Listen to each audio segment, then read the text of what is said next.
And now, the First Alert Storm Team, live from the 13 Now Digital Desk. This is Tropic Topics, sponsored by Peden Heating and Air Conditioning and Mariana Toyota. Hello all, I am Chief Meteorologist Ross Whitley, and we are having at least a fun episode this week, and the fun is going to be all by myself, because I'm riding solo today, to quote, is that Jason Derulo, right? That's riding solo. Anyways, that's what we've got going on. We're going to wrap up Elsa. We're going to have a little bit of fun with some hashtags as well. It's something that I want to do as we move forward throughout the weeks. And the best news of all, if you're tuning in and you're wondering, well, is there something behind Elsa in the scariness right now? No, there's not anything behind Elsa. There is a new forecast update from Colorado State University. They do one of the two advanced products as far as hurricane forecasting for the entire season. One comes from the Weather Prediction Center and one comes from Colorado State University, and one of those, Colorado State University, to get updated today. So we'll go through that as well. We're going to do the hashtags, and we're going to talk MaddenJulian Oscillation. If you've never heard of the MJO, I'm going to go into depth on how that enhances tropical activity and suppresses tropical activity. So if you're just joining us, if this is the first time you're watching, I do want to thank our sponsors. Yeah, we got sponsors for the first time this week. We have Mariana Toyota as well as Peden Heating and Air. They have joined us for sponsorship this week, and they're going to continue to sponsor us as we go throughout the rest of tropical season. So very happy to have some sponsors along for the ride as well. So good news here, that means that we can continue to bring you these joyous updates as we go throughout the tropical season and hopefully give you a little insight into what is going on not only out there in the tropics but here at News 13 as well. So if you have any questions, if this is your first time joining us, you have any questions, anything like that, you can always put the questions into the comment section in the WMBB Facebook Live or on my Facebook Live. I have my Facebook Live up in front of me, so if you are seeing or posting any questions or anything like that, I will see them. As Mary Martin has said, sun, we need some sun. And yes, I will agree with you. We do need some sun. We get a little bit out there now, but you notice that nice, dense, overcast conditions that are off to our south and west. That is going to continue to affect us as we do go forward over the next several days. So let's start with Elsa. You can see it moving through the Carolinas there. It's becoming extra tropical, so while still maintaining some tropical characteristics, it's being caught in an upper level trough. That upper level trough will transition this into fully extra tropical as it moves into the northeast, but still going to provide some tropical conditions for the northeast. For us, thankfully, not a whole lot of impact here across the Panhandle. That was what we expected as the forecast went through. So pretty spot on with the forecast. In fact, the National Hurricane Center 5 days out on where they were posting the storm intensity and storm track to be, they were just 35 miles off 5 days out. So that's pretty dang good forecasting all the way around. And really didn't see a whole lot of issues with the storm through the state of Florida. We had some coastal inundation and flooding from storm surge, pretty typical with the tropical system. And we had a couple of tornadoes here and there. Again, very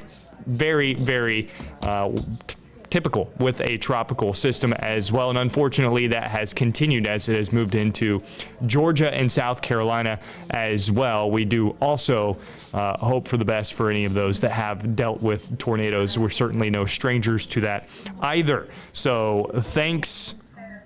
Yes, Mary says, what is the big, huge blob to the west? Not tropical. It's an upper level low. It's actually the low. You can see it there spinning just to the south and west of Houston. That's where the low is. So the blob is actually outflow and storms that have just popped up into a line. So no different than a line of storms that we would see on a cold front. But it's an association with that upper level low. So that's not moving here. That will die out, and then we'll be replaced with with another line of storms are based around that upper level low. So good question. But again, if you do have any question, Crystal also asked the same question. Good question there. But if you do have any questions, you can post those in the comment section, and I will get to them as we go. So let's wrap up Elsa as it does move into the northeast here. And we're going to start with the track and current location of Elsa. It is moving off to the northeast pretty quickly now, 20 miles per hour, max winds at 45 miles per hour, minimum pressure 1,007 millibars. So putting this into motion here as it does continue to move off to the north and east. You'll notice it's centered just about Raleigh, North Carolina at this moment in time. It's moving toward Richmond. We'll be into the Delmarva by this evening. If you don't know what the Delmarva is, that is Delaware and Maryland. So we're talking about the Chesapeake area as it does move up, and then eventually into New Jersey and the northeast. Again, extra tropical here. Most of the nasty weather is always going to be on the east side of tropical systems, especially after a landfall. So majority of the nasty weather is going to be offshore. Most of what the coastal areas will see will be waves, wind, a little bit of wind, but mostly flooding. That's what they're concerned about in the northeast. Not a whole lot of major wind up there. This is not a repeat of Isaias from last year.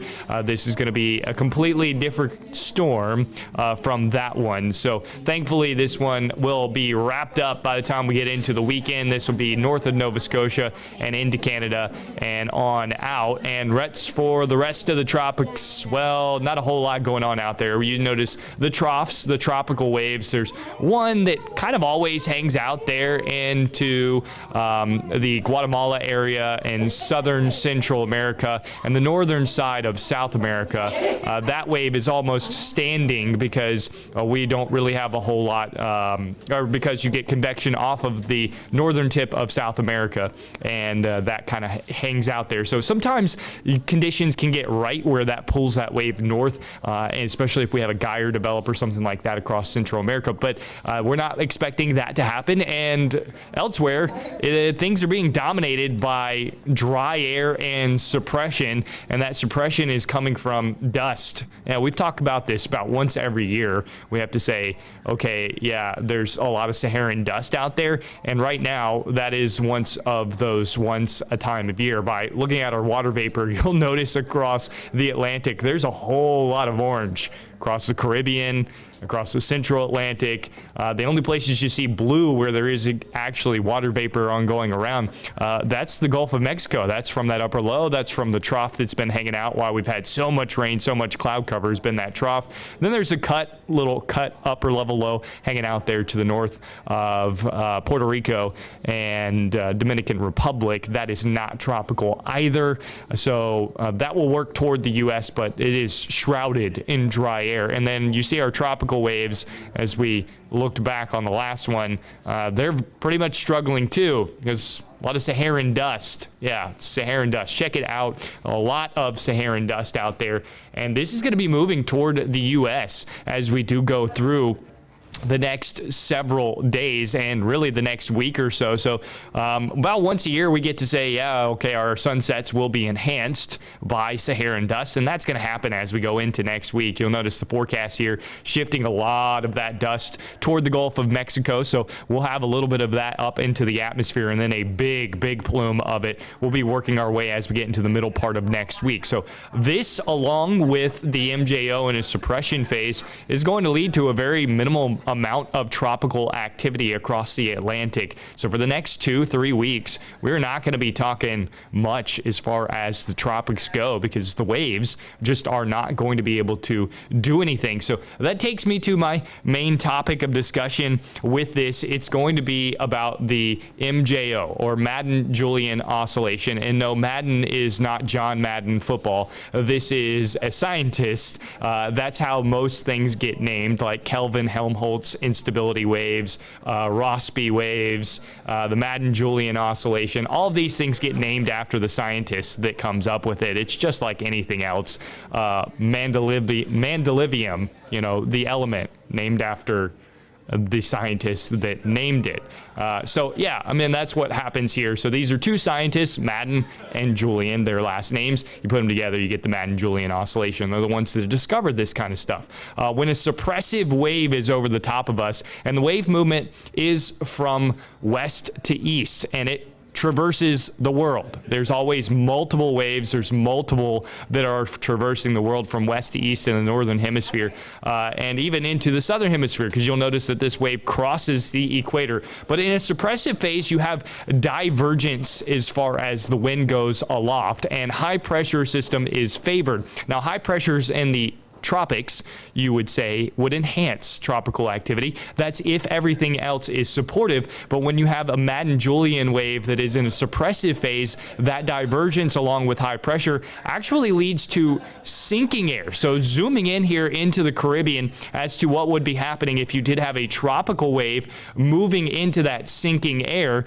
it would be suppressing the wave. As that wave came in, that sinking air would really start to diminish that wave, and it would keep any tropical system from developing. And that is the suppressive phase, and that is what we are headed into. So because we do have a big suppressive wave, we have the Saharan dust, and something that I'm not going to explain because it's a little bit more complicated, a counterclockwise Kelvin wave, that all three of those things tell me that the tropics are going to be real quiet the next 3 weeks, and I don't think anyone is going to complain about that. Now, the opposite of this, yes, cheers in the backgrounds for quiet tropical activity.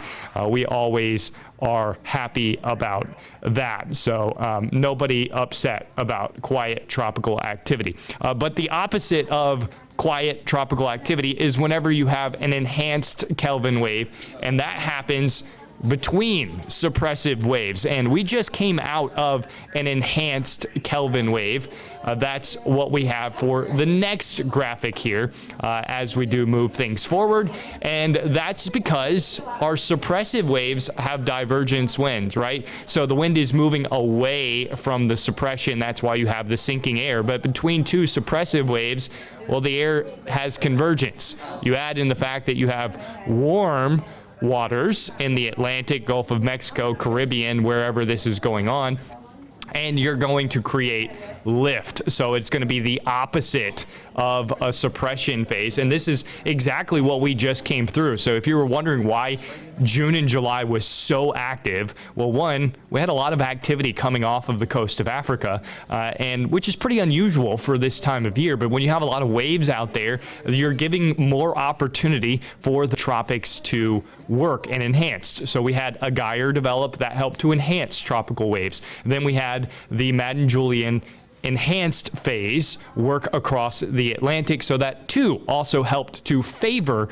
tropical activity. So the difference between the enhanced and the suppressive phase is that as the enhanced and suppressive phase move again from west to east around the world, that you start to develop lift. Well, same tropical wave here, but under an enhanced phase with the same kind of conditions, warm sea surface temperatures, that's what SST stands for, turns into lift of the air. That lifting allows for tropical waves to come into an environment that is much more favorable. Even if you had dust or anything else that was in place, with extra lift, you're going to have an extra fighting chance that the wave can develop, and voila, you develop tropical activity. So that is the MaddenJulian Oscillation, and that is what we have to explain for today. So the difference between suppressive and enhanced, and thankfully we are in a suppressive phase. We have high pressure and dry air over the top of us, so we're going to see a whole lot of nothing as we move forward,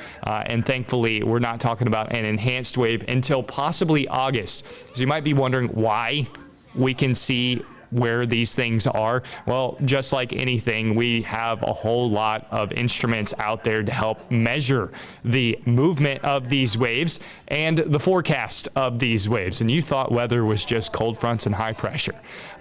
No, there's a whole lot more that goes into it, and there's a whole lot of people behind the scenes that do a whole lot of work for the National Weather Service, the National Hurricane Center, any of those organizations that are forecasting anything, they're talking about the Atlantic Oscillation, the North Atlantic Oscillation, the Pacific Oscillation, the North Pacific Oscillation, the Antarctic Oscillation, the Southern Ocean Oscillation.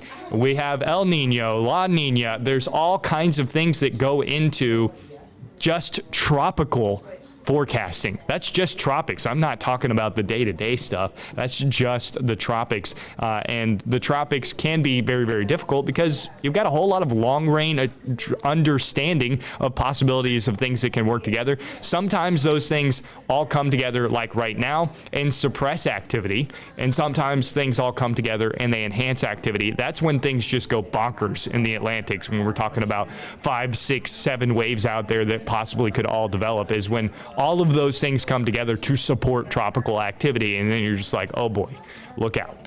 So that's why we see these periods where it's like storm, storm, storm, storm, storm, and then we go through these periods where it's nothing, quiet. Right now, the next 3 weeks, I'm telling you, it's going to be pretty dang quiet. So that's the good news here. I do want to get to some of the hashtags that we did, and this is going to be a new segment. You can pull me up full here, Spencer, because we're gonna drop any of the activity as we get past the questions and stuff like that. I'm gonna go to live here on both the feeds, so give me a second. And again, if you do have any questions at all, you can post them in the comment section of either the WBB Facebook page, which I do have up live to my left, as well as my Facebook page that I have up live to my right on my phone. Both of those are great places to answer questions. But let's go cam full and drop the Madden Oscillation here. And we're going to go into a segment that I'm going to call the hashtag of the week. So this is something that I want to do every week, not just this week. I think this week is just something fun because we are getting rid of Elsa. So thankfully, we don't have anything Elsa to do about the tropics. Where's my little badumch? Did we get rid of it? We don't have the badumch anymore? Oh my goodness. Bear with me. It's the corny joke time of the day. But yeah, what we're going to be talking about as we go forward, I want to do a hashtag of the week. So when you are thinking of good current things that are going on when it comes to the tropics, and you come up with a creative hashtag, like mine this week, my favorite one that I came up with was, do you want to build a forecast? I also liked let it go to the east. That was also a good hashtag, especially for our area, because it did go to the east, and obviously we're playing off of Frozen here. But if you can think of an appropriate hashtag, then hashtag Tropic Topics, one word, both lowercase t's, and we will see those hashtags, and we may even give you a shout out. So yes, I love it. I love that you guys are answering or putting some hashtags in the comment section, and we'll get to those as well. But I'm going to go to the submissions that I saw today, and we're going to go to that one, and we're going to go through some of those hashtags, because I had a couple of really good ones on there. Our very own Courtney Mims with the storms never bothered us anyways. That's pretty good there. And then let's see, I liked also Jennifer Hawkins came up with, do you want to build a shelter? Hashtag, do you want to build a shelter? That's a pretty good one there. Tropical storms never bothered me anyway. So that's a good one as well. And then, you know what? I think I'm going to agree with you here, Spencer. I think the best one that I saw as a submission, our very first winner of the hashtag of the week, is going to be hashtag, do you want to fill the sandbag? That's gonna be the hashtag winner. So Alyssa with the submission there. I do not know how to say her last name. Do you want to give it a shot? Let's just go with Alyssa. You know who you are, who you submitted. Do you want to fill a sandbag? That's going to be our first hashtag winner of Tropic Topics. But again, if you want to do your hashtag of the week, if you want to submit them for us as we go through the next several weeks and through tropical season, then hashtag Tropic Topics and hashtag your hashtag, and we'll see those and we'll have them, and you can get a shout out on the show right here. We're gonna have some other fun things too. We're gonna make fun of ourselves as we go forward. We're gonna have some little counter and things like that as we go through the next several shows, talking about, I thought last week we should have had an Elsa counter, how many times we mentioned to Frozen, and as we go forward, it might be just a sarcasm counter. We might put that in the top right corner, just how many times are the meteorologists sarcastic. So thanks for bearing with me here. I'm going to go through the questions a little bit. I see one, Amy is saying, so Saharan dust helps, right? The answer is unequivocally yes. Saharan dust acts as a suppressive agent, so it is dry air, and tropics need moisture. They need a whole lot of moisture, and whenever you have Saharan dust in place, that moisture, it rises, and then, sorry about the mic hit there, but the air rises and it hits that dust layer and it just can't go any higher. So it fizzles out, it expands, and then it falls back down. So rising air is expanding air, which means it's cooling, and it needs lots and lots of warm, moist water and moist air to support that so that it can continue to rise. Once it hits a layer of colder air or it hits a layer of dry air, that really, really cuts down on the instability and the ability for that wave to support itself or rise. So Saharan dust is a great suppressive agent for tropical activity, and thankfully we have a lot of it out there in the Atlantic right now. That, along with the suppressive wave of the MaddenJulian Oscillation, are both two things that are going to help kill tropical activity over the next 3 weeks. So not a whole lot to deal with when it comes to the tropics over the next 3 weeks. So that is the good news here. Elsa, just to give a final wrap on everything. Oh, you know what? And I'm just getting ready to forget. The Colorado State University issued a new update to their forecast today. That new update suggests that there will be at least 15 more named storms this season. So that is a very active season. That'll put the total at 20 named storms. They are suggesting that there will be 90 named tropical days that goes forward from what we've already had. They're suggesting that there will be 9 hurricanes out of the next 15 named storms, and that 4 of those will be major hurricanes. So they upped the ante a little bit on the forecast. That's still below last year's season totals, but it is an above average season. The good news is that the next 3 weeks look really, really quiet. It doesn't look like until we get into August that we'll see tropical activity ramp back up, and really the conditions of the Atlantic at that time will be the determining factor as to how much activity we're talking about, where those storms go. But I always like to remind people when they're looking at long-range forecasts and anything that it only takes one storm, it only takes one thing hitting one location at the right time or wrong time or whatever for there to be an impactful season. I mean, we think back to 2018 and Michael here, obviously extremely significant. 2018 was an average hurricane season as far as the numbers go, the exception being that we had Hurricane Michael versus 2017, which we didn't have a whole lot of activity here, but it was an above average season with Harvey hitting obviously Texas. That was in 2017. Then 2016, 2019, they were below average seasons. But again, it only takes one storm for it to be impactful. So when you're looking at the overall numbers, it really doesn't matter. It just comes down to whether or not we have that one storm, which is why I'm always saying that we need to stay prepared and vigilant and stay on top of the tropics. And you can do that right here with us on Tropic Topics. Every week, Thursday at 1. We're striving for 1. I was a little late today. Traffic was pretty bad out on the beach, so sorry, I apologize for being about 12 minutes late. That's all on me. I do apologize for that. If you don't have the Storm Track 13 app, download it now. It's fantastic. You can follow along with us on the tropics. You can get the latest forecast modeling there. The spaghetti models are available on that, as well as the tropical forecasting. So the cone of uncertainty shows up on that as well if you put it on the overlay.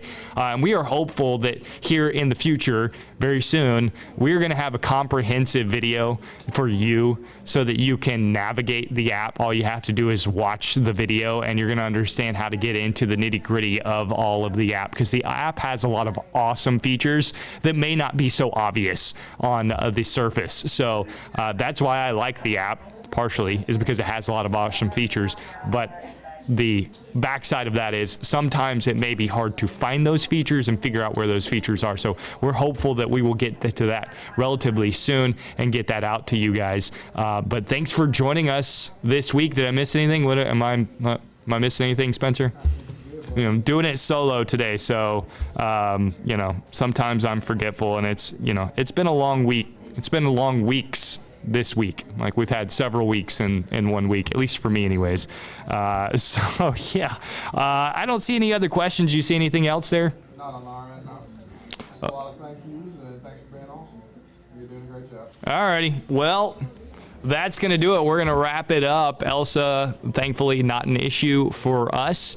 Tropical activity looks to be quiet over the next 3 weeks. If you missed anything in the explanation on the MaddenJulian Oscillation, go back and watch this video, because I went into pretty in-depth what it is. Now, obviously, that was a simple explanation, but you get the idea of how everything works.